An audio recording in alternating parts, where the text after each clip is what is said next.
Fala pessoal, sejam todos bem-vindos mais uma vez aqui no Café com Záquia. Trouxe mais um cara que eu vou te falar, hein, gente. O café meu que tá amargo, porque eu gosto.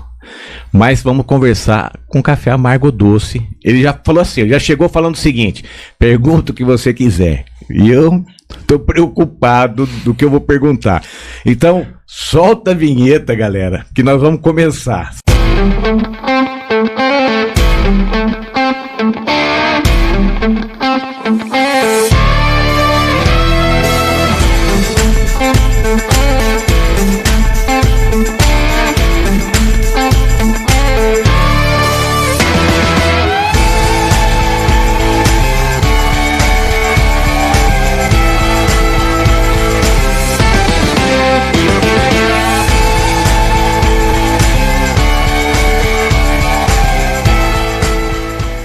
Aqui, ó, vocês estão vendo Roberto Cassiari. Eu já comecei colocando o nome dele errado, hein? Depois eu acertei, né? É. Mas eu errei. Italiano. E o duro que eu errei sem querer, foi o celular. Eu falei pra você. Conheço ele de infância, gente. É verdade. Sacanagem. Que coisa absurda. Verdade. Já lhe peço desculpas. Nada disso. Tô brincando. Isso. Roberto, vamos começar desde já. Eu quero saber, assim, é uma coisa legal. Como é que você, da onde você veio, né, na realidade, eu sei, mas as pessoas precisam entender um pouco, e da onde surgiu a sua nova empresa, porque antes você começou a trabalhar com o teu pai, né? Sim. Da onde você surgiu, como é que foi? Assim, eu particularmente nasci dentro de uma situação de dificuldades, né?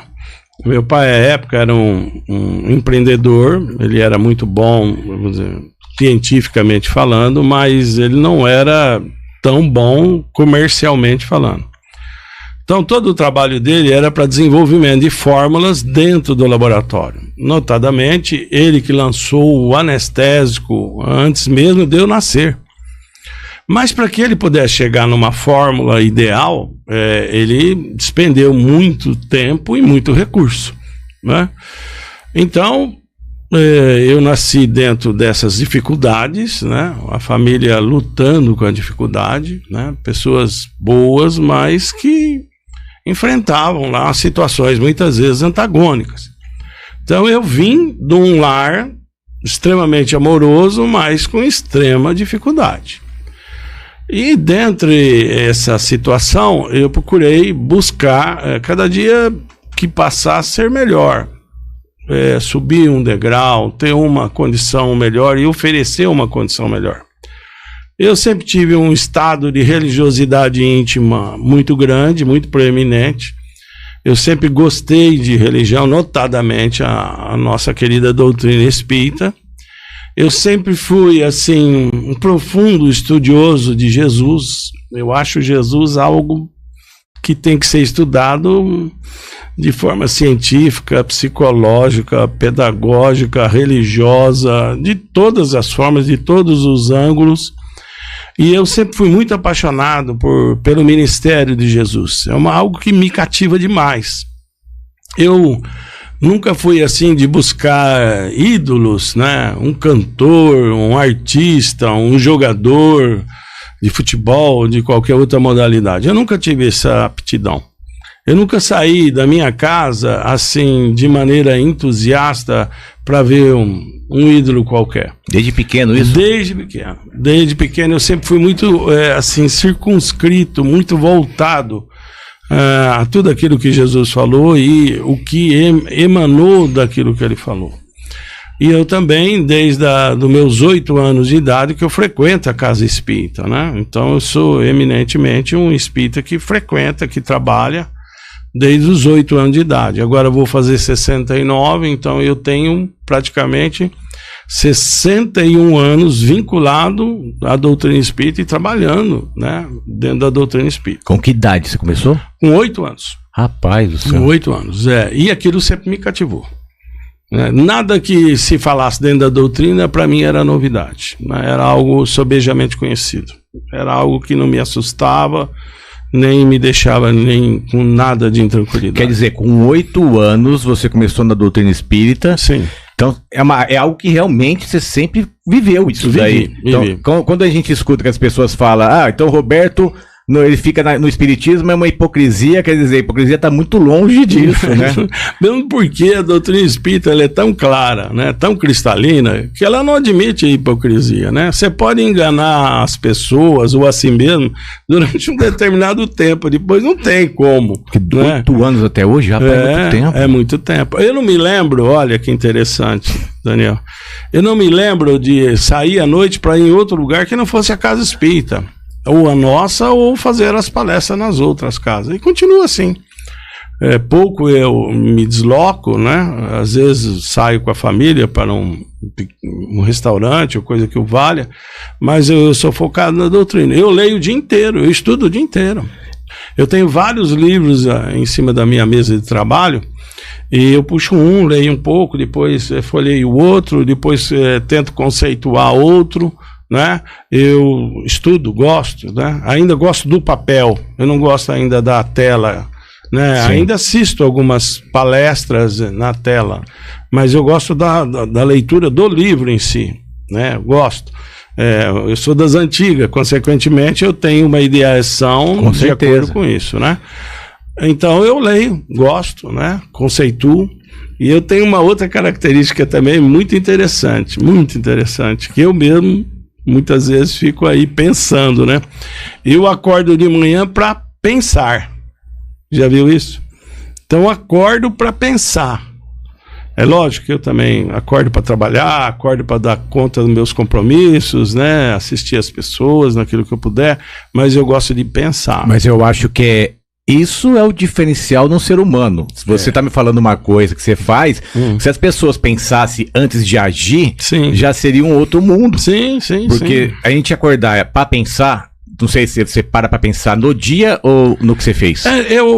Eu penso assim de forma filosófica, né? Eminentemente, penso de forma religiosa, né?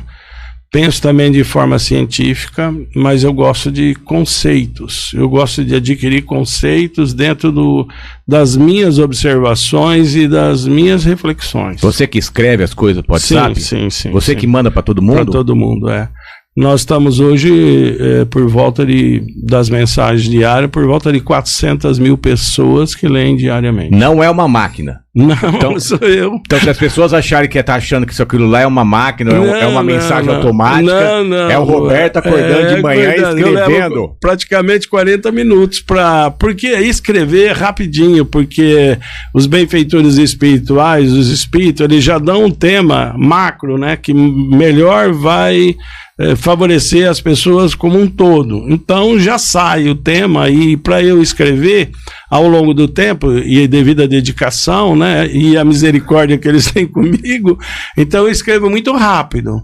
Legal. Uma mensagem daquela lá é 3 minutos, 4 minutos, não mais do que isso. Às vezes um pouquinho mais, porque tem que fazer algumas correções, né? Porque o celular, muitas vezes, ali o corretivo não ajuda. Mas é basicamente isso. Mas depois eu tenho os vários segmentos, né? As várias redes sociais que eu vou mandando. Eu digo isso porque, como você está um pouco longe ainda da internet, mas aí tem a inteligência artificial hoje. Essa juventude deixa a gente louco. Então hoje, se você escrever qualquer coisa, ela te dá um texto pronto. Né? Então, para elas é muito fácil escrever hoje. Eu nunca ainda tive muita experiência em relação a isso, né? Eu volto a dizer, ainda eu tô aí nos anos passados, nos anos idos, né, como antigamente. Não, mas falava. É legal você falar isso, porque a gente dá mais valor ainda. Não, sabe que você está escrevendo isso. E o que eu estou escrevendo sai do meu coração, do meu sentimento, da melhor forma de favorecimento. É isso que eu faço. Importante. Eu faço exatamente isso. E aí você foi aí você começou a trabalhar na Harvard Química, né? É isso. Aí então, lá para os anos de 72, né, a gente foi trabalhar, eu, meu pai, o meu irmão, e a partir daí houve o crescimento, né, e toda uma história. E depois aí eu, mais para frente, montei a Probem, né? Me tornei o maior fabricante do mundo de anestésico odontológico, né? Aqui em Catandu, o Caipira aqui. Fui sócio de 2 multinacionais. Foi os alemães, foi alemão que gostou da tua fórmula, é isso? Sim, não só os alemães como os americanos. Né? Foi aí que deu o boom em você? Na venda, não na questão da formulação, porque a formulação já era consagrada. Mas eles anteciparam o crescimento da ProBem, no caso, né? Porque eles estavam em 144 países, então, né? Uma firma de uma expertise, de um faturamento, né? Extremamente enorme. Então, aí eu fiz sociedade com eles e logo depois fiz sociedade com os americanos. E depois acabei saindo, né? Tá. Assim, com os alemães eu teria continuado, com os americanos não, né? Eu tenho uma outra tipo de formação, eu não acho que as pessoas sejam números, né? Eu não acho que as pessoas são só aquilo que produzem.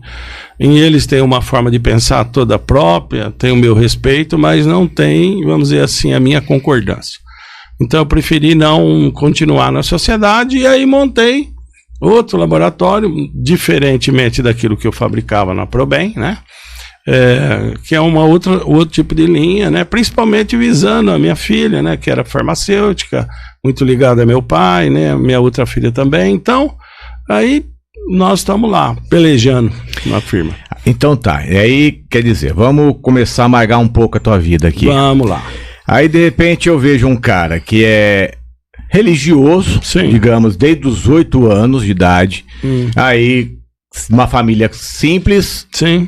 Começou a ganhar um bom dinheiro. Sim. Filhos criados. Sim. Vivendo em paz. Aí resolveu ir para um caminho que é cheio voltado de egos, poder, ganância, algo completamente esquisito, chamado política.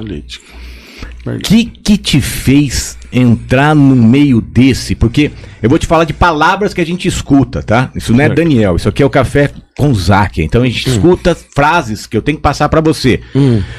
Que é? Foi o ego do Roberto que não aguentou? Ele queria ser mais poderoso que já era? O Roberto queria ser dono de Catanduva? O Roberto queria ser comandar todo mundo? O Roberto queria ser mais rico do que já era? Que era que o Roberto queria ser? Que ele praticamente quis ser político de Catanduva? Porque muitos se falam também que o Afonso Macchione, quando ganhou a primeira eleição, não foi ele que ganhou. Quem ganhou foi o Roberto. Me explica tudo isso. Não fui eu que estou falando, tá? Estou repassando. É assim, na realidade, eu sempre tive um carinho, um amor muito grande por Catanduva, né? E continuo tendo. Meu pai, como ele foi vereador e eu vivenciava, né, como seu avô também foi, vivenciava esse amor, essa estima pela cidade, né? Aqueles famosos pró-homens, né? Sim. O vereador não ganhava, né? Nada. Não tinha nada, ele punha do bolso, aliás. Sim. Nós ficamos em sérias dificuldades por esse trânsito que meu pai fazia na Câmara Municipal de Catanduva. Ele foi vereador durante 20 anos, presidente da Câmara durante 3 vezes ou 4 vezes, não me lembro bem. Então, essa sentença de amor a Catanduva, ela sempre foi entronizada nos nossos corações. Eu nunca tive negócio fora, eu sempre tive negócio aqui que se vendia para fora, né? Mercado exterior. E, na realidade, a época que eu estava dentro dessa situação, que eu me inclinei pela política, eu não me inclinei porque, vamos dizer assim, porque Catanduva ia muito bem, obrigado. Não é? Eu me inclinei no sentido da ajuda porque Catanduva ia muito mal, muito mal. E eu, de alguma forma, como filho da terra, achava que eu podia dar a minha contribuição. Eu não queria me eternizar na política, como não quero, né? Não é o meu perfil. Mas eu poderia dar a minha contribuição. E as oportunidades apareceram, né? As oportunidades surgiram e a gente foi se envolvendo nisso. Agora, por que a política? Porque a política do bem, aquela que Bezerra de Menezes falava quando ele foi intendente lá do Rio de Janeiro, naquela época não era prefeito, a política do bem, ela pode favorecer muitos, né? E o grande Bezerra de Menezes dizia o seguinte: dentro do processo político, às vezes, quando um homem cai, muitos caem com ele, mas quando um homem se levanta, muitos se levantam com ele. Eu não tinha uma pretensão e não tenho essa pretensão de fazer, de soerguer, de levantar quem quer que seja. não é porque eu reconheço a minha pequenez, a minha pouca capacidade, mas eu percebi que eu poderia colaborar, juntamente com outras pessoas, com o mesmo ideal, imbuída do mesmo coração, do mesmo sentimento. E foi assim. Hoje em dia, para você ter uma ideia, eu continuo muito triste com Catanduva, muito. Eu vou a São José do Rio Preto fazer palestra nas casas espíritas lá. Aliás, São José do Rio Preto reconhece em mim um bom palestrista, um bom médium, e eles reproduzem as minhas mensagens nas casas espíritas, através da USE, seja lá onde for, assim, com muito carinho. Eu recebo lá, muitas vezes, o que não recebo aqui, sabe, Daniel? O santo de casa. E lá eles sempre estão me convidando, e as casas espíritas em São José do Rio Preto são muitas. O movimento, a exemplo de Catanduva, é bem vigoroso. Pois bem, toda vez que eu vou falar em Rio Preto, eu volto extremamente chateado. Porque eu vejo que nasceu mais uma avenida, nasceu mais um bairro, nasceu mais uma estrutura, nasceu isso, aquilo outro. E as discussões em São José do Rio Preto, elas ganharam outro patamar. Nós estamos falando de internet nuvem para a cidade toda, asfalto inteligente, nós estamos falando sistema de câmera com reconhecimento facial, nós estamos fazendo erradicações dessa favela Marte que existe lá, nós estamos falando de políticas públicas que trazem resultado, trazem verba, nós estamos falando de vários hospitais, nossa senhora, né? Vários hospitais, né? A parte cardiológica, né, de São José do Rio Preto é distinguida no mundo todo. Sim. Não é porque Catanduva não tenha bons profissionais, sim, bons hospitais, nada disso. Lógico, a gente entende. Muito pelo contrário, eu fui tratado aqui, tenho um estímulo evoluir, aumentar a capacidade. Então, aí eu não vou na outra, aí você chega aqui em Catanduva, nós estamos discutindo a troca de lâmpada, nós estamos discutindo o buraco de asfalto, nós estamos discutindo o mato que está crescendo, como você acabou de dizer antes de nós começarmos, nós estamos discutindo a qualidade da merenda, que ainda... a criança que está estudando no baixo de um calor, que ainda não tem um ar-condicionado, tomara que já tenha, porque todo mundo está vendo o calor que está. Sim. Então eu fico assim, sabe, não era isso que eu queria para minha cidade. Não era isso que eu queria para o meu ninho. Eu não queria isso para onde Deus me plantou e onde eu tento florescer. Nós estamos discutindo necessidades lógicas que já deveriam ser já há muito tempo, já é isso? É isso. Nós não temos uma política, não temos uma discussão que vá muito além desse cotidiano que nós vivemos. Nós vivemos dentro de uma circunstância, né, muito premida, muito estreita, muito pequena. Não era isso. Olha, e tá bom, não vamos comparar com São José do Rio Preto. Sim. Tá bom, Rio Preto já ganhou, o primeiro lugar é dele. Mas nós podemos nos comparar hoje com Barretos. Um crescimento absurdo, você vê, vai sair um aeroporto internacional. Olímpia daqui a pouco engole. Olímpia, que também vai ganhar outro aeroporto, que pode ser internacional. Então, nós estamos vendo cidades em processo de franco desenvolvimento. E aqui nós estamos vendo as velhas brigas políticas, que ninguém vai Sim. em lugar nenhum, né? Que todo mundo quer apagar a lâmpada do outro Sim. e não quer que brilhe nada, por mais que o necessitado, né? Vou colocar entre aspas, o pobre seja o prejudicado. A gente fica preocupado que quando a gente conversa com grandes investidores e grandes empresários, Sim. assim como você, com vários outros, eles tem um pouco de receio do investimento em Catanduva, porque parece que tem uma barreira muito grande do lado público. Sim. Independente da bandeira do partido, que fala, quando vai investir, parece que quando vai chegar do lado público, se trava. A gente não sabe aonde é que se está travando, mas se trava. É uma barreira muito grande para se crescer dentro, para evoluir, para fazer um aeroporto, para se fazer uma grande empresa, para trazer uma grande empresa para a cidade. Parece que são grupos, parece que são algo que se trava para não trazer. Sim, na realidade já criou-se uma má fama nesse sentido. Sim. Né? Às vezes hoje pode ser até que não seja a realidade. Isso. Mas a gente sabe que tão ou mais importante que o fato é a repercussão do fato. Nós, conceitualmente, Catanduva, conceitualmente, é uma cidade que tem atitudes e pensamentos provincianos. E como que se tira isso de uma cidade? E é uma outra situação. Por exemplo, eu já ouvi várias vezes que Catanduva é uma cidade pequena com a mentalidade menor ainda. Então, quando nós temos uma mentalidade pequena e ela, de alguma forma, atravanca o crescimento da cidade, o capital não faz morada aqui. O capital vai onde pode ter retorno. E quando ele vai, o capital, o dinheiro, ele quer ser remunerado. Mas ele favorece por enquanto que ele está instalando-se, por enquanto que ele está movimentando. Né? Mas você vê muita gente entrando com dinheiro fora de Catanduva. Totalmente fora. Empresários aqui que estão investindo fora. Sim. Fora, e muito dinheiro fora. Muito dinheiro fora. Tem muita gente Tem gente que não quer insistir mais, já desanimou. Tipo assim, não vou perder meu tempo. É uma coisa. É isso que a gente é uma coisa triste. Eu não perco mais tempo com Catanduva. E vou falar mais, hein? Vamos dar a minha mão à palmatória. Eu também muitas vezes me surpreendo pensando assim. Meu Deus do céu, não vou perder mais tempo com Catanduva. Catanduva não tem conserto, não tem jeito. Eu não vou ser hipócrita de falar que eu nunca pensei nisso. Eu pensei, você pensou, o menino pensou e quem está nos assistindo não pensa. Não é? Você desce as ruas, todas as lojas fechadas, aluga-se, vende. É uma tristeza. É uma tristeza.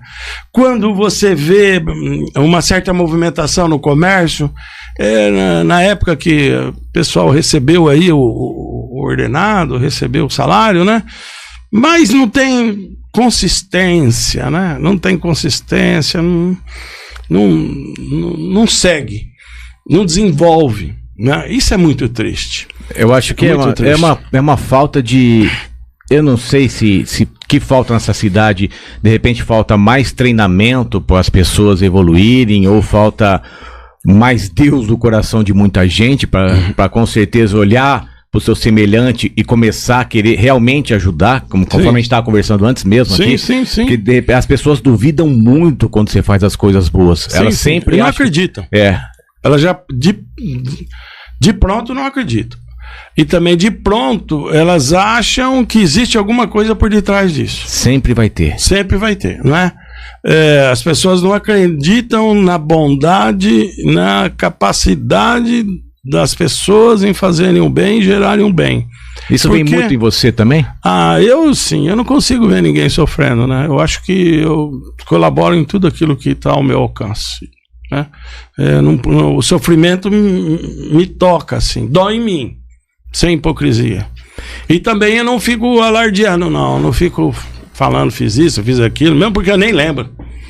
Tem pessoas que chegam para mim, nossa, Roberto, você me ajudou numa época. Não lembro. Eu acredito, mas não lembro.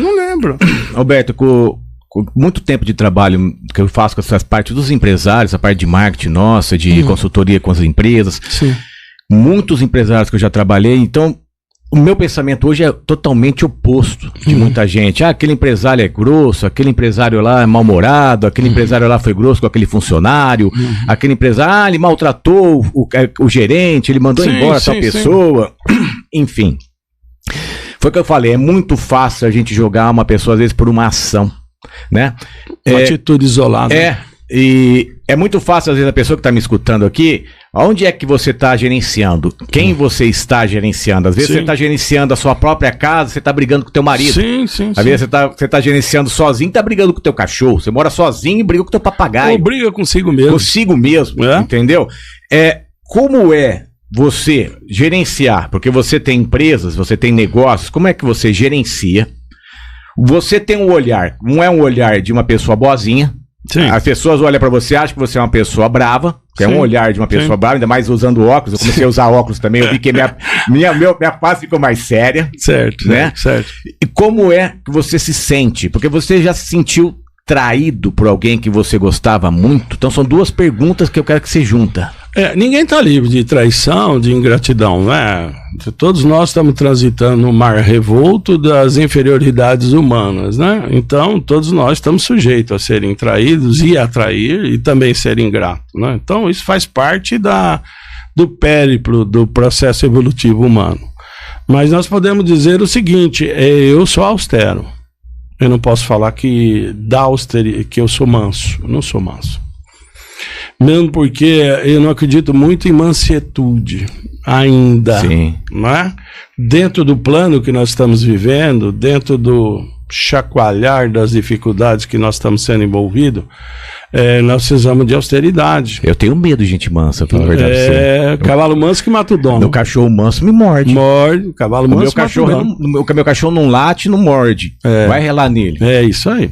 Então eu não posso falar assim que eu não seja austero. Eu sou austero e eu estou dentro de um segmento que precisa de austeridade. Nós temos norma para ser cumprido. Não fui eu que estabeleci as normas de uma indústria farmacêutica. É a Anvisa que preconiza, através das suas respectivas RDC, as normas, e você tem que segui-las. Você tem que ter comportamento para tudo. Você tem comportamento como entra na fábrica, como sai, como liga a máquina, como desliga, como limpa. Você tem norma para tudo. Você não faz nada por fazer. Você está seguindo uma nominativa. Então, muitas vezes a gente é guardião disso. Né? Como é que eu vou ser guardião? Eu falo, não, continua, faz assim mesmo, quebra tudo, não limpa nada, né? Não dá. Né? Eu não fui criado assim, eu não tenho essa formação desse jeito. Não dou conta também. Mas eu sei entender também as dores e as dificuldades das pessoas. Sim. Né? Eu sei entender. Mas eu entendo-as exigindo. Eu não entendo-as passando a mão na cabeça. Tudo bem, daqui umas 20 vezes você acerta. Não é assim a vida. Não é? Nós temos aí uma lei de causa e efeito perfeitamente estabelecida por Deus dentro do seu determinismo, que fala, olha meu filho, não reclama da colheita, porque o plantio não foi de ninguém, foi seu. Se você plantou, ótimo, você vai colher o que você plantou.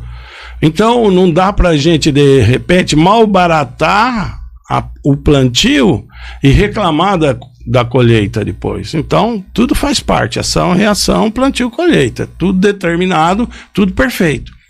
Então nós temos que nos enquadrar, não é? Diz o seguinte: quem não vai pelo amor vai pela dor, mas só permanece pelo estado de consciência. Porque senão continua apanhando, e aí? Vai continuar apanhando para a eternidade? Não. Precisa mudar o estado de consciência. E a melhor forma de corrigir-se um erro é crer-se errado. Se eu não acredito que eu estou errado, por que eu vou corrigir-me? Então, a partir do momento que eu creio que eu estou errado, agindo errado, eu começo a dar os primeiros passos, né, para a correção necessária. Então, o empreendedor no Brasil, o empreendedor em Catanduva, notadamente, ele é um herói. Ele é um herói. Não dá para pensar diferente. Desculpa. Não dá pra, não é porque eu sou um empreendedor. Superman mesmo. Não, porque não tem nada a favor. É muito louco. Não tem nada a favor.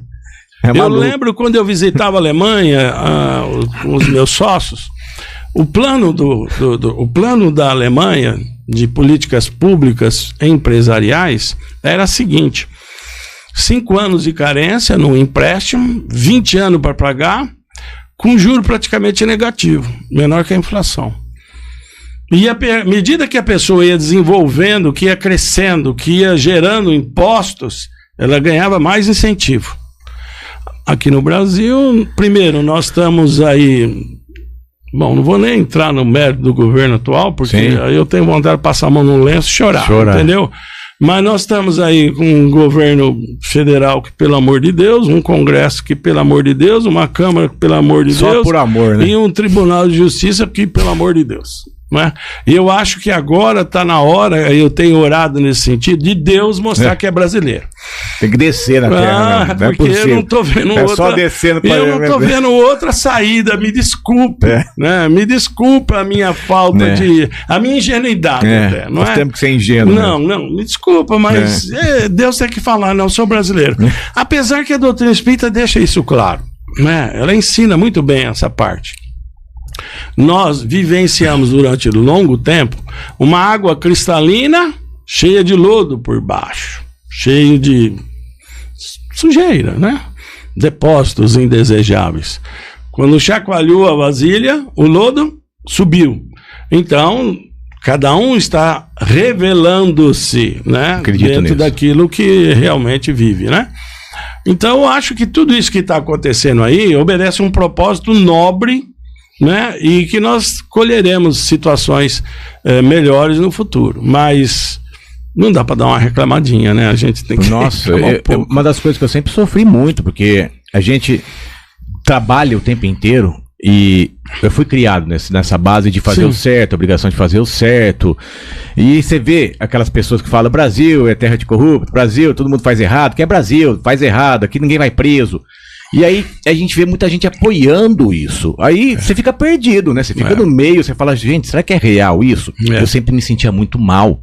Eu acho que a partir do momento realmente que abriu as portas, vamos colocar as portas do inferno aqui, porque, tipo assim, escancarou, falou: vai, gente, agora vai, faz o que vocês quiserem. Sim. Tipo assim, faz o que vocês quiserem. Eu recuei e eu comecei a ver que muita gente também recuou. Sim. E aí você começa a enxergar que tem muita gente boa no Brasil. Muita gente boa. Muita gente boa, gente. Tem muito mais gente boa do que ruim. Sim. Mas muito mais, geometricamente é mais. O lado ruim faz muito barulho. Muito. Muita propaganda. Faz, ele grita, ele berra, ele levanta, ele vai pra cima. Eles se unem. Sim. Eu sempre falo se unem pelo defeito. Sim. Mas se unem. Aí você o lado bom, eles separam, eles cada um tá pra um lado. Dificilmente eles se unem. E é uma das coisas que eu consigo enxergar assim claramente. É muito fácil, você percebe que o mal tá sempre se unindo para fazer mais mal. Sim. Aí eles se unem. E aí eles são capazes de pegar pessoas boas para se unirem mais ainda para provocar o mal. Sim. E aí o lado do bem acha que tá fazendo bem. Sim. E aí continua fazendo mal. Aí o cara que quer fazer o bem, ele começa a separar. E se dividir. Sim. E se afastar. Sim. Começa a recolher. Aí por isso que muita gente boa acaba não querendo se envolver na política. E por isso que eu me envolvi. Quantas vezes você me procura e fala: Daniel, você precisa entrar nisso que eu falo pra você, Roberto, eu não quero, não aguento. Aí você fala: nós precisamos de jovens. Eu acho que você é um dos poucos que toda época de eleição você vinha me procurar, conversar e me chamar. Sim. Na realidade, eu confio muito nessa juventude. Apesar que muita gente reclama assim: pô, o jovem de hoje não tá virando nada, não tá virando. Não é bem assim, né? Não é bem assim. Nós temos que confiar muito. Porque, olha, desculpe-me, a minha geração acabou com o Brasil. Sim. E eles acham que não, hein? Mas se vocês acham que não, hein? Não, eu acho que sim. Que bom. Porque é metade que acha que não. Acho que não usava droga, não bebia, não saía de casa. Eu vou falar por quê, acabou. Porque é oriundo dessa geração acima de 60 anos que saiu essas desgraças que estão por aí na política. E desculpa o desgraça, mas é a mais pura da verdade. Nós estamos vendo, até eles estão vivos lá. Estão vivos lá e olha, perpetuando-se. Estão criando, reprocriando, criando tudo. E não perde uma eleição. Nenhuma, né? Então, ninguém tira. A nossa geração não adianta vir com conversa mole pro meu lado, a nossa geração acabou com o Brasil. Mas você sabe com raríssimas exceções, como tudo, né? Começa a refletir numa coisa que eu já te falei, o grande problema. Quando você chega para pessoas como a gente e fala assim: precisamos entrar, as pessoas como a gente falam: tá bom, vamos entrar, o mal, ele vem para cima. Ele vem para cima. E sabe o que acontece? Ele vem para cima e vem atacando. Sim. E o que acontece? A gente se sente sozinho. Sim. Porque nós não temos ninguém que segura. O mal tem. Sim. Porque se você atacar uma pessoa do lado do ruim, eles têm 500 se defendendo. Tá. 500. É verdade. Então, quantas vezes, quando eles pensavam que um dia eu poderia me candidatar, batiam na porta da minha casa, ameaçavam minha família, ligavam pra minha mãe, me ameaçavam, vinham à porta da minha casa. Muita gente tem provas disso. Pra quê? Enquanto eles não viam que eu não entraria em política, eles faziam uma loucura na minha vida. Entendeu? Verdade. Agora me fala quem me defendia. Qual partido me defendia? Qual pessoa do bem, abre aspas, me defendia? Ninguém. Não. Agora vai lá e discute com um cara que quer fazer sacanagem.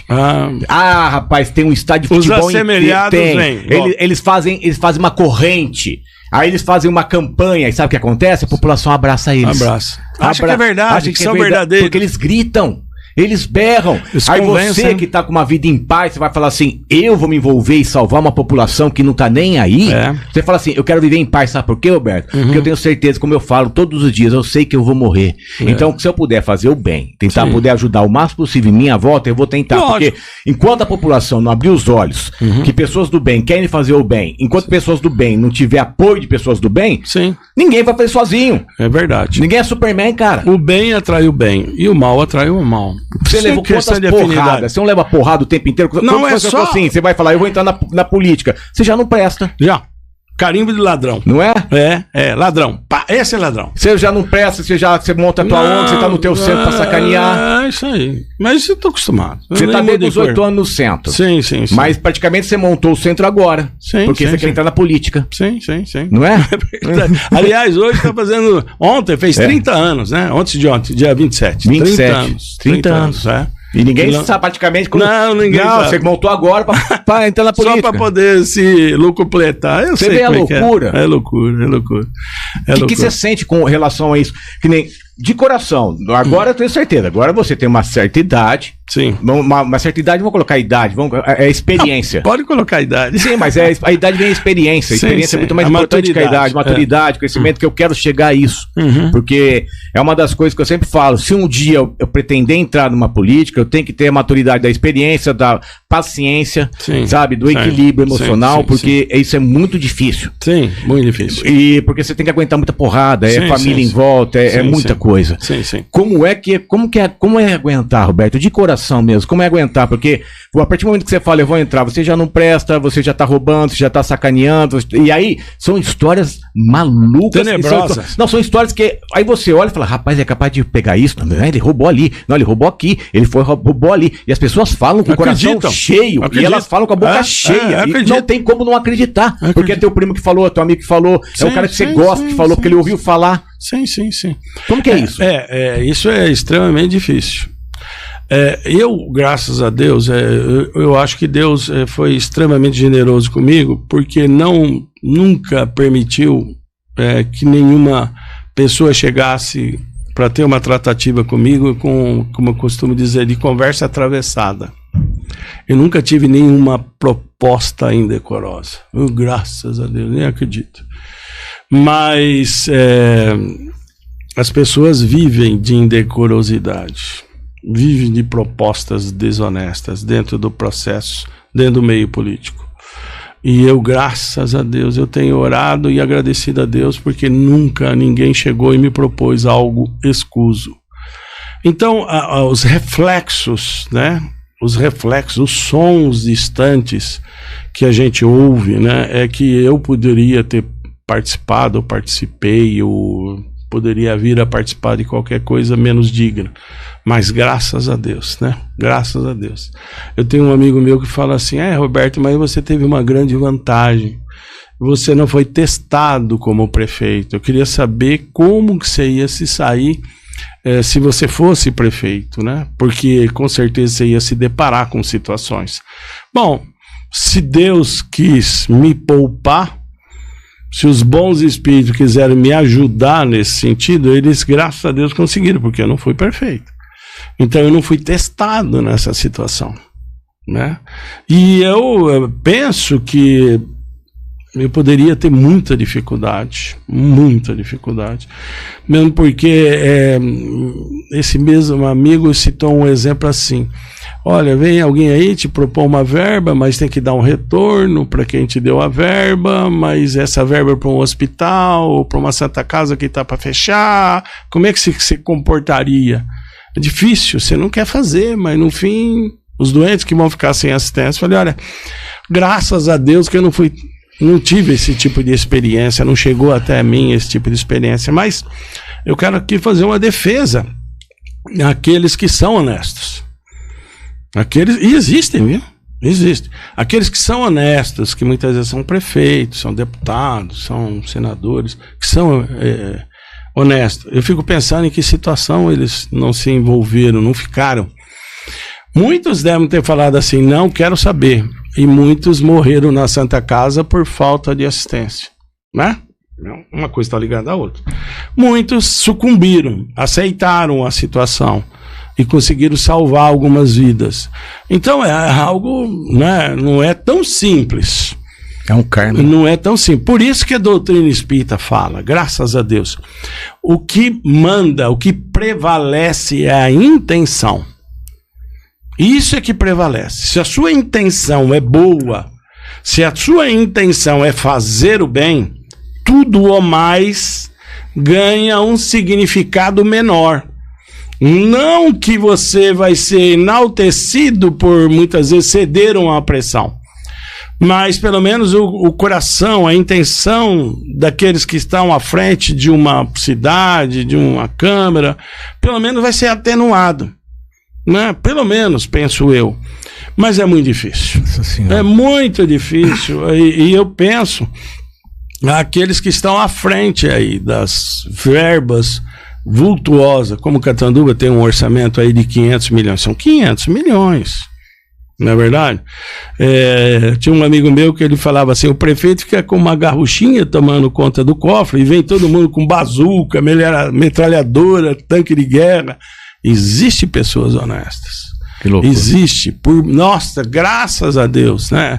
Eu me deparei com alguma delas, né? São pessoas sensacionais. Então... Você foi vice-prefeito? Fui vice-prefeito, mas não tive praticamente participação alguma. E por que o pessoal fala que você abandonou? Não, você saiu, o que aconteceu? Não, como vice-prefeito até o final do mandato. Você foi até o final do mandato? Até o final do mandato. Então você foi naquela época, que ano que foi? Que ano?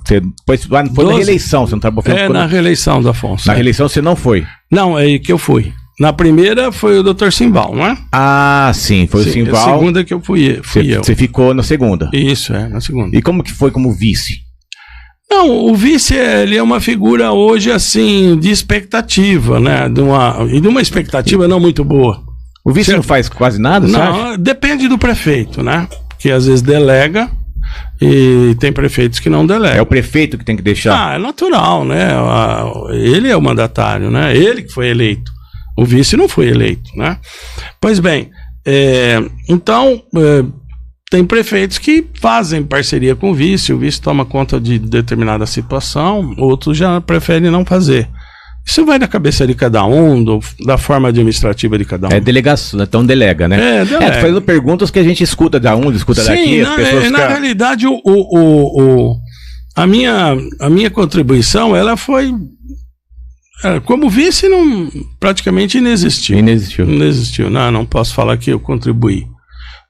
Você vive de uma expectativa, muitas vezes até triste, como eu dizia no início, de acontecer alguma coisa com o prefeito, você teve que substituir. Seria essa necessidade tua, que você queria ser o prefeito para mostrar que você tinha capacidade de fazer as coisas acontecer? Não, na realidade, eu queria ser prefeito porque eu sei da minha capacidade. Se eu não soubesse, eu não me candidataria. Então você quer mostrar, mas você acha que... Não é mostrar, não. Não mostrar. Não quero mostrar nada a ninguém. Eu quero fazer por fazer. Realizar por realizar. Eu gosto de fazer. Eu sei, eu não tenho nenhuma preocupação em ser elogiado ou ser criticado. Eu entendo que eu sou assim. Eu gosto de fazer. Mas eu encano de fazer, eu tenho que fazer. Mas você não devia ter feito assim, mas deveria ter feito assim. Até... Pode ser que a sua ideia seja melhor que a minha. Tanto é que eu não sou cabeça fechada. Se amanhã a pessoa fala, não, Roberto, não faz assim não, tá ruim, faz assim. E eu olhar aqui e sentir que a ideia dele é melhor, na hora eu pego. O que é isso? Né? É que nem o nosso grande Allan Kardec, que codificou a doutrina, né? Perguntaram para o Espírito da Verdade se Kardec tivesse falhado, o que teria acontecido com a doutrina, né?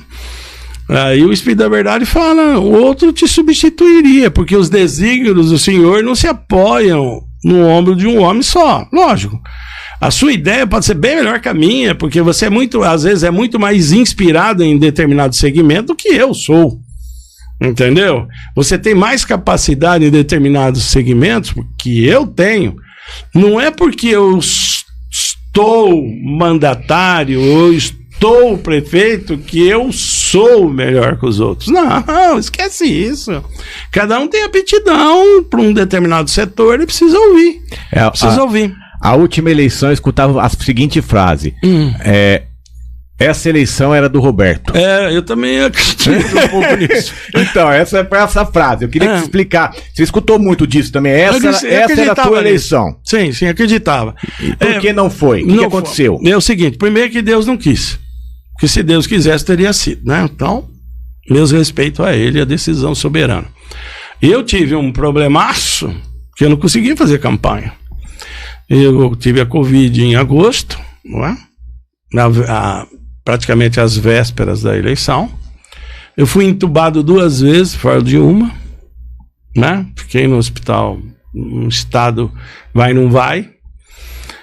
Saí do hospital que eu não conseguia andar, que eu não conseguia respirar, né? Não conseguia, né? Aí daí um tempo já iniciei o processo da fisioterapia e tal, né? Para me fortalecer, meu filho insistindo nesse tema, né? Porque nós já esperávamos alguma outra repercussão, como houve. Então, eu saí no 24 de setembro, né, num trapo que eu não conseguia. Eu ia gravar, Daniel, punha o oxigênio, respirava, tirava o oxigênio e gravava, como eu estou gravando aqui. Eu andava daqui até lá, precisava apoiar na parede. Primeira vez que eu fui na feira lá da Vila Celso, que eu gosto muito de ir lá, eu fui carregado numa cadeira, né? Nossa. Quer dizer, quem é que pode achar que uma pessoa que está naquela situação pode ter o vigor de ser um prefeito, né? Eu dou todo direito, né? Eu estava branco, estava esquálido, não tinha musculatura, né? Aí, 16 de outubro, eu fiz um infarto. Eu fui 5 vezes para a UTI. Interessante que a última vez que eu cheguei na UTI, as meninas falaram assim: ô, senhor Roberto, o senhor quer que peça água tônica para o senhor? Já até sabia que eu gostava de água tônica, né? Virou cliente, então. Eu virei cliente. Então, aí fui fazer campanha. Eu tive um infarto 16 de outubro, a eleição era no meio de novembro. E ainda tive 10 mil votos. Teve muita gente que acreditou. E depois, lógico, dentro do jogo político, se faz aquela, vamos dizer assim, se faz aquele terrorismo, não é? Olha, se não votar no ciclano, o Beltrano vai ganhar. Então a gente nunca vota no que é melhor.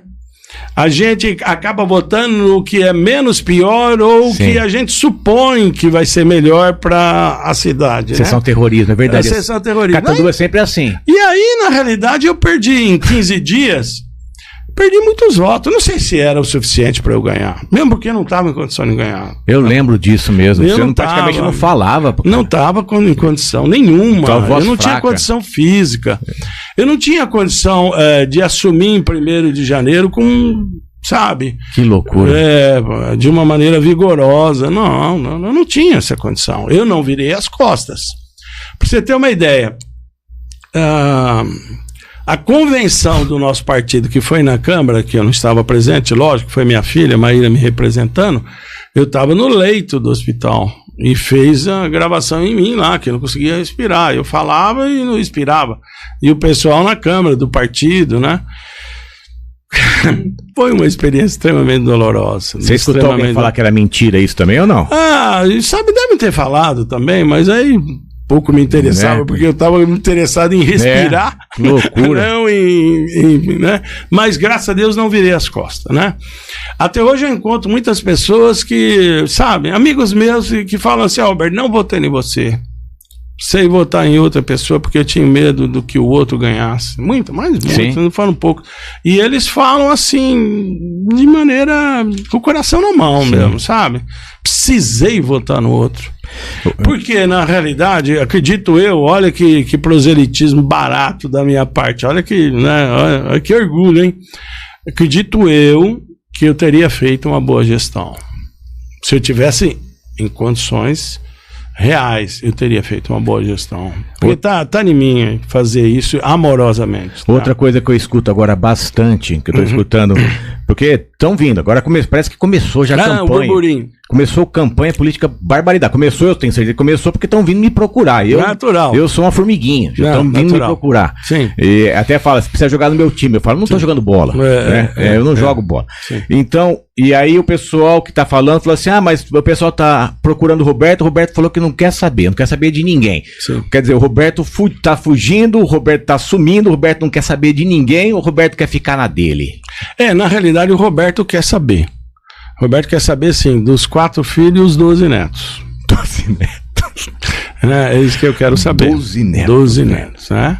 E sabe lá se vai parar por aí, ninguém sabe. O povo é doido, hein? O povo gosta, hein? E como é que é? 12 netos? 12 netos. O almoço lá em casa começa com 23 pessoas.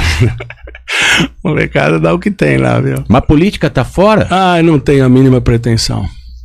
Eu não posso falar assim dessa água não bebo, lá na frente. Não, mas não tem em mim mais, Daniel. Cansou? Não, eu acho assim, tá bom pra Catanduva, né? A Catanduva, a população acaba tendo, né, que escolher quem escolheu, né? Então não tenho essa pretensão, Daniel. Não tenho me envolvido mesmo, não tenho... o pessoal tá falando mesmo. Não tenho me envolvido. Deus abençoe quem ganhar, que faça um bom governo, né? Que possa favorecer a cidade, né? Veja aí os candidatos pleiteando, alguns que vão disputar, não é? Deus que abençoe. É a única coisa que eu posso falar. Agora falou, nós estávamos conversando justamente sobre viver com pouco. Essa história de viver com pouco, você está aprendendo justamente agora, porque como é difícil, né? É um pouco meio... Uma pessoa que tem, hoje realmente, tem bastante coisa, empresas, negócios, tudo, olhar para mim e falar assim, é importante viver com pouco, né? Você está aprendendo isso agora? Isso é um treinamento diário, né? Porque você antes não tinha nada. Aí você gastou bastante para ter tudo. Agora você chega para mim e fala que é importante viver com pouco. Na realidade é o seguinte, olha, depende de como você encara o pouco, né? O Chico Xavier dizia uma frase muito interessante que eu ouvi dele certa feita. Ele falou assim, tem pessoas que são tão pobres que só tem dinheiro. Sim. Eu nunca me preocupei com aquilo que eu tenho, mas com aquilo que eu sou. E minha mãe tinha uma outra frase que ela tem me norteado todos os dias. Ela dizia assim, Deus tem que dar muito dinheiro para o Roberto, porque ele distribui tudo. E efetivamente é o que eu faço. E não distribuo sem querer distribuir, não dou sem querer dar, muito pelo contrário. Só que eu tenho uma vida extremamente simples, amigo. Eu comparo o preço do supermercado, diz que é bom para o Alzheimer, então eu já estou nesse treinamento. Eu vou no supermercado A, eu sei o que é melhor preço, o B, o C. Isso também, isso aí que é coisa de velho, né? Mas você veja bem, é uma coisa para não ficar, ter o Alzheimer, né? Pelo menos esse atenuante eu adoro isso. Eu também faço. Então, mercado é que me anima. Eu encontro as pessoas no supermercado, eles vêm conversar, e eu, para mim, tá tudo tranquilo. Né? Eu não sou uma pessoa de hábitos. Sabe, eu faço uma viagem internacional, fico 60 dias fora do Brasil, nem consigo.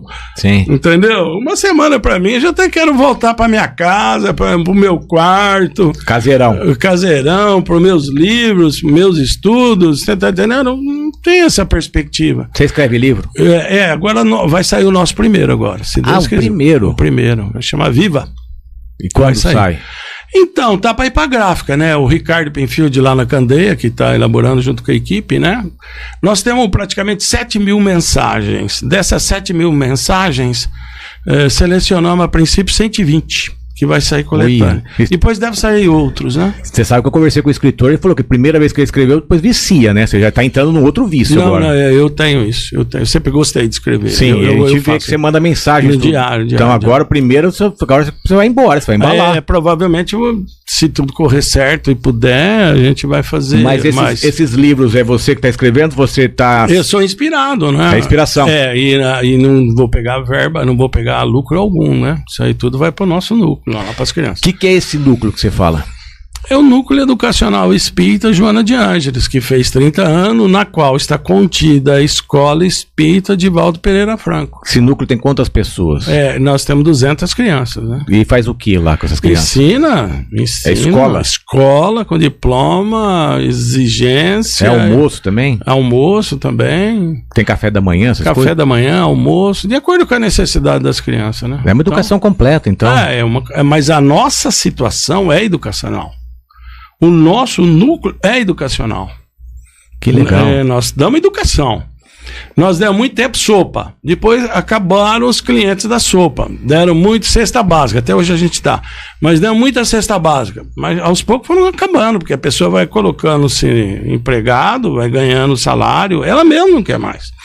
Ela mesmo quer que destina-se para quem precisa mais. Entendeu? Quantas pessoas trabalham lá? Ajudantes, tudo? Nós temos uma equipe de voluntários, né? Que o Centro Espírita é tudo junto, né? Junta tudo. Nós estamos 50 pessoas, mais ou menos. E a pessoa quer ir para palestras também? O pessoal quer fazer palestra, como é que te procura? Não, a palestra a gente chama Deus e todo mundo para fazer. Vai lá, é aberto. Você tem essa mente aberta? Tenho assim. Mente aberta. Tem casas espíritas que o pessoal se fecha mais ou não? Lá é mais aberto? Não, na realidade, os temas sempre são espíritas. E quem vai fazer palestra no Centro Espírita sempre são espíritas, né? Como quem vai fazer palestra na igreja também é católico.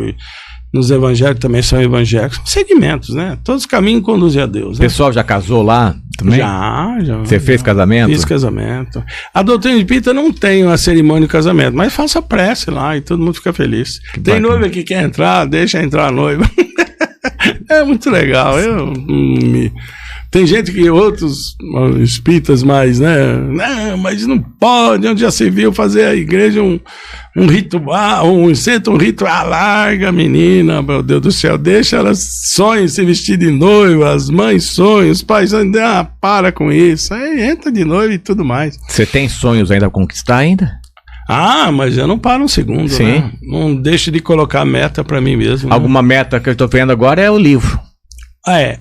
Na realidade, eu sempre busquei chegar a um determinado tempo da minha vida, me dedicar à parte espiritual.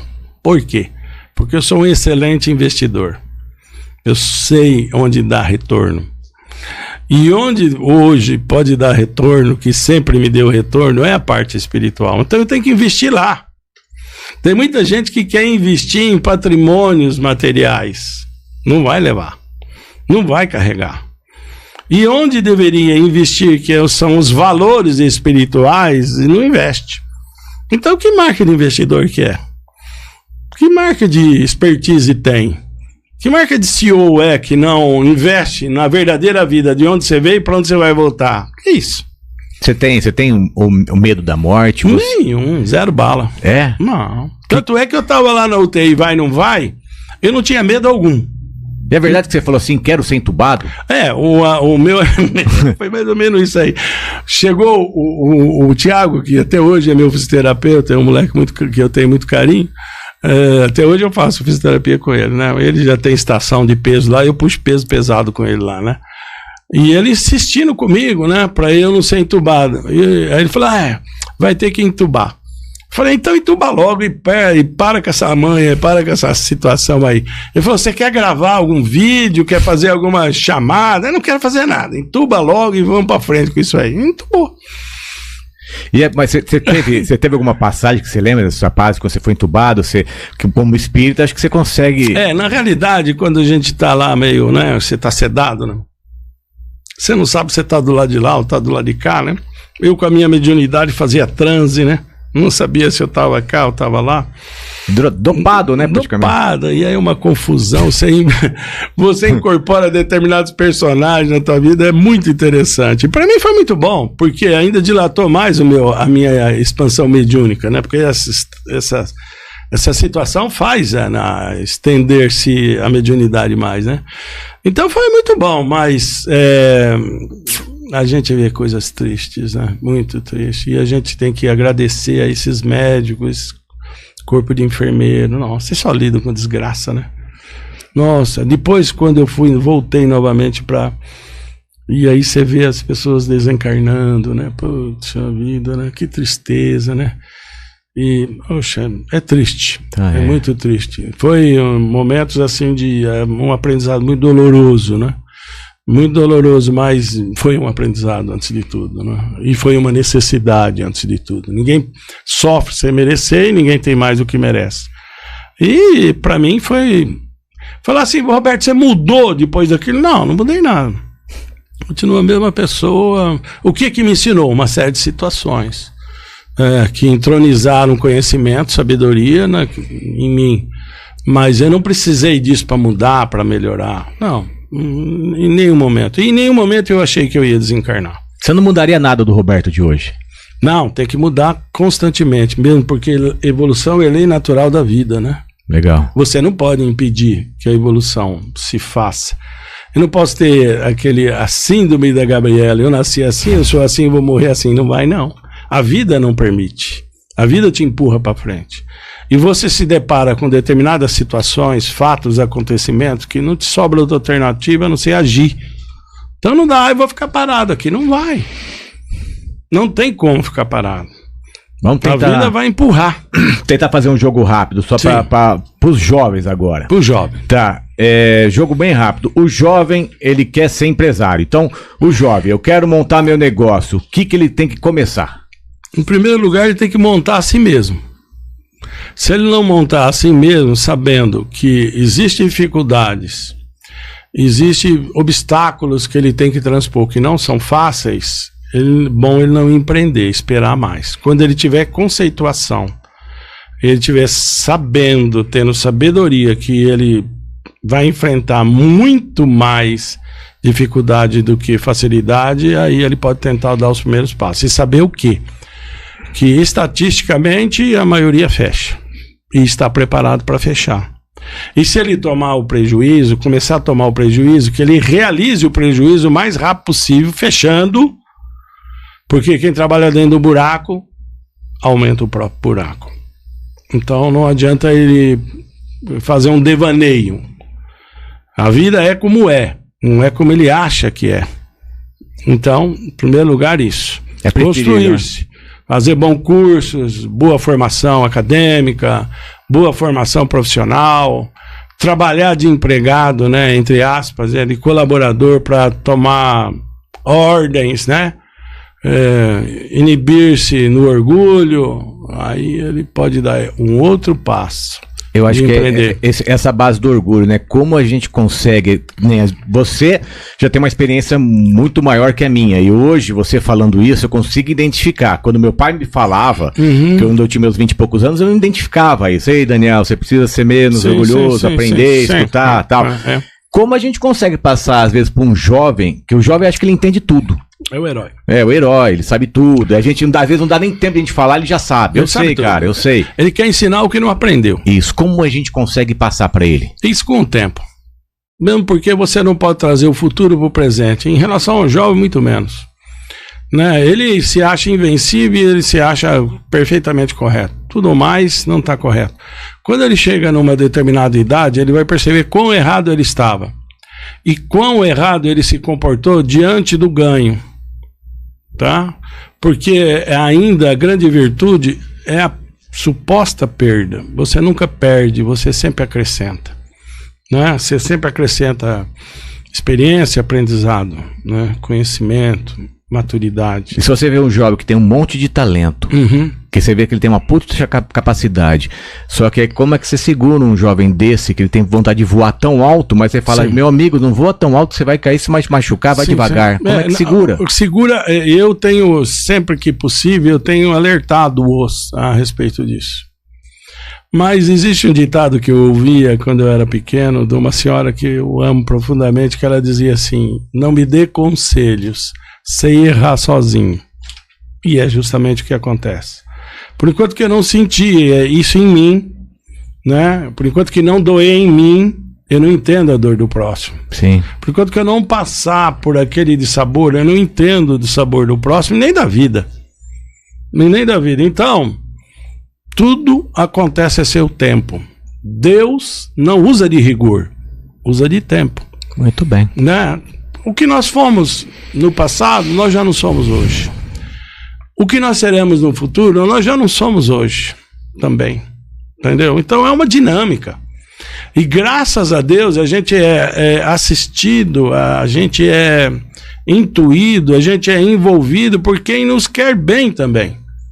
Né? Que está do lado de lá torcendo para o nosso sucesso. Mas sucesso não é ter conta bancária vultuosa. Não é isso. E as pessoas vão concluir que não é isso. Sim. Né? É preciso o seguinte, ter tranquilidade. Eu me lembro de uma passagem do Chico, né, do Chico Xavier, que lembra daquela do Ferdinando Marcos, o ditador da Nicarágua. Parece que nunca vai acabar a parte ditatorial lá da Nicarágua. Pois bem, tinha Imelda Marcos, lembra dessa personagem, Imelda Marcos? Ela tinha uma verdadeira afeição por sapatos. Ela comprava sapatos assim, exaustivamente. E ela tinha lá 4, 5 mil pés. 4, 5 mil pés, pares de sapato. Aí apresentaram essa senhora, através de uma foto numa revista, para o Chico. Falou, Chico, olha que desperdício, olha que barbaridade, essa mulher tem 5 mil pares de sapato. Falou, coitadinha, onde ela vai buscar 10 mil pés para calçá-los? Para ele precisou forçar para falar isso? Não, é uma conceituação tranquila e natural dele, que andava com aqueles paletó tudo rasgado, aqueles bolsos cheios de bilhete que a turma ia depositando, né? Poxa, né? Um homem que exalava perfume, exalava bondade, cara, ele tá lá preocupado com o sapato da Imelda Marcos. Ele olhou filosoficamente, religiosamente, caridosamente, a fim de assisti-la, ampará-la. E eu acho que é o que acontece conosco, né? As pessoas mais evoluídas olham para nós e falam, não, coitadinho, ele não sabe o que faz aí. A gente fica buscando tanta coisa material que no final da vida, ou nem no final da vida, a gente vai, quanto mais experiência a gente chega aqui, a gente chega como você falou agora, é viver com pouco. Não é, o pouco que a gente fala não é o financeiro, é bom ter dinheiro para comprar o que quiser, mas você pensa que você não quer tudo. Eu tenho lá o dinheiro que eu quiser, mas eu não preciso viver com tanto. Não. Outro dia uma filha minha, eu acho que foi uma filha, queria me dar 2 calças e mandou 2 calças para eu experimentar. Eu experimentei, as 2 ficaram boas, mas escolhi uma. Aí ela falou assim, pai, mas você não vai ficar com 2? Eu falei, não, uma é suficiente. Mas não te entendo. Fica com as 2, não tem necessidade. E não tem. Você tá entendendo? E tá bom. Eu tenho mais outras lá dos outros anos, e daqui a pouco é uma pilha de calça desse tamanho. Pra que isso? Vai aprendendo, isso aprendendo, mesmo. Não tem necessidade nenhuma de ter 2 calças. Roberto, eu quero só agradecer, cara, o bate-papo aqui. A gente podia ficar até amanhã aqui, porque foi muito gostoso, tá? Muito gostoso. Eu acho que. Eu agradeço muito. Eu acho que a ideia é essa do programa aqui, tentar passar um pouco de conteúdo. Parabenizo a sua iniciativa, viu? Parabenizo, rogo a Deus que te abençoe nesses melhores propósitos que você está trilhando. Mesmo porque eu tenho certeza que seu pai deve estar muito alegre, né? Poxa, carambola, meu filho está tentando dar continuidade a tudo aquilo que eu fiz, daquilo, né? Poxa. É tudo que permanece, porque o resto do passa, né? A gente faz aqui, a gente até brinca, fala que a gente faz a boa política. A boa política. É sem ganhar. É justamente isso, é tentar fazer que as pessoas pensem, reflitam, melhorem, evoluam, tragam vocês, empresários, pessoas do bem, pessoas que pensam, reflitam. Quem tenta escutar um bom conteúdo. Bom conteúdo. E outra, né? Aqueles que vão assistir, poxa, também colaborem naquilo que puder. Eu não sou melhor do que ninguém, eu reconheço bem a minha pequenez, sem falsa modéstia, sem querer, né, atrair para mim, não, nada disso. Né? Muito pelo contrário, eu sei o tamanho dos meus defeitos, sei as minhas feridas, não tenho preocupação em relação a isso, não. Eu acho que agora o nosso investimento ele tem que ser focado mesmo na espiritualidade, na parte espiritual, né? Nós já passamos do meio, né? Nós já passamos bem do meio, né? Tem gente que fala assim, meu Deus, eu tô do meio pro fim. E é verdade, né? Na parte material, na parte da atual encarnação, sim. A gente não pode, né, passar por cima dessa realidade, né? Essa realidade gritante. Então, vamos nos convencer e viver com aquilo que é relativamente pouco. Não tem necessidade nenhuma de termos mais. Não tem nenhuma necessidade. É isso aí, gente. Eu conversei com o Roberto Cassiani. Ó, eu vou dar aqui, ó, mais uma plaquinha aqui, ó. Café com Zaque. Você vai levar essa plaquinha de coração. Receba de coração. Essa aqui é uma plaquinha de uma lembrança. Receba de coração. Essa daí pra você guardar. Vou deixar lá no meu escritório, bem na minha frente. Essa deve se lembrar com carinho. Tá? É uma lembrança minha com carinho. E emanar vibrações carinhosas pra você continuar. É um programa que a gente tentou realmente passar boas mensagens, que quer passar boas mensagens. Eu não sei até quando vai ele, mas é algo de coração. Tem tudo para ir muito longe. É algo de coração, algo que a gente... certeza disso. A gente quer agradecer mesmo, mandar um abraço pessoal da Merlin, você que também quer alugar o estúdio aqui da Mercavejo, mercavejo.com.br, entre em contato aqui, aluga o estúdio, você também... Tem não só o estúdio, a gente tem uma agência completa para fazer a criação de imagens, fazer tudo que você precisa ser feito. A nossa agência é completa, gente, mercavejo.com.br. Pode conhecer, entre em contato, vem conferir aqui, tá? Mandar um abraço pro pessoal da Óticas Brasil, pro pessoal da Merlin Brindes, mandar um abraço para todo mundo que está assistindo, compartilhe, entre no site cafécomzaquia.com. Lá vai estar a entrevista do Roberto, vai estar as entrevistas passadas, vai estar tudo lá. Quem quiser patrocinar o programa, entra lá, fale com a gente. É isso aí, é uma tentativa que eu tenho certeza que vai ser abençoada para evoluir com mais um projeto de crescimento, né? Um crescimento... Eu não vou colocar espiritual, mas é um crescimento em todo sentido, intelectual, tentar passar, porque não é o Záquia, é vocês. É, né? Lógico. É vocês. O Záquia justamente é para lembrar do meu pai. Sim. Que é um sobrenome que eu falo assim, eu não tenho filho, mas eu tenho um sobrenome. Sim, então é uma coisa que eu quero marcar meu pai e lembrar, porque é um cara que sempre me exigiu isso, fazer o certo. Certo. Então, o certo é trazer vocês que tenham um bom conteúdo, que mostre pro mundo como é que se faz. É verdade. Eu só agradeço a oportunidade, agradeço mesmo, agradeço aqueles que tiveram a oportunidade de assistir, não é? Eu não quero me colocar aqui como dono da verdade, muito pelo contrário, não quero convencer ninguém a nada, mas se meu exemplo, as minhas experiências servir para alguma coisa, desde já eu agradeço e agradeço você, viu, Daniel? Deus te abençoe, abençoe o nosso menino lá. Como é que ele chama mesmo? O Eric. O Eric. O Eric tá por detrás, tá carregando o piano aí, né, Eric? Ele tá lá, perto. Então receba também, Eric, o meu agradecimento e todos aqueles que tiveram a oportunidade de assistir o seu podcast. É isso aí. Café com Záquia. Ó, maravilha. Olha que som bacana. Eu vou trazer o teu filho aqui.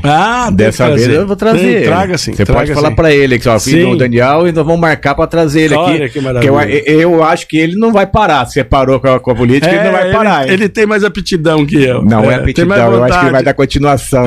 Pode ser, ninguém porque é uma coisa que eu gosto também, que meu avô amava muito isso. Meu pai gostava muito, mas não teve a coragem de entrar nisso aí, a vontade. Você teve a coragem, mas depois você se afastou, mas teu filho entrou de cabeça. Ele gosta. Melhor que ele filho entrou de cabeça, chegou a ter capacidade. E foi longe, né? Vixe. Teve mais de 20 mil votos. Mais de 20 mil votos em 20 dias de campanha, espetacular. Foi pra cima mesmo. Ele gosta. Isso aí, manda um abraço pra todo mundo da família. Você não entrega. Tá? Muito obrigado. Muito e você obrigado também. por você ter vindo aqui. Abrace a Sônia lá por mim. Mando. Nós estudamos muito tempo junto, eu e a Sônia. Muita diversão. Valeu, gente. Obrigado pra todo mundo. Uma boa tarde, boa noite, um bom dia pra onde você estiver escutando aí. Valeu? Compartilhe. Um abraço.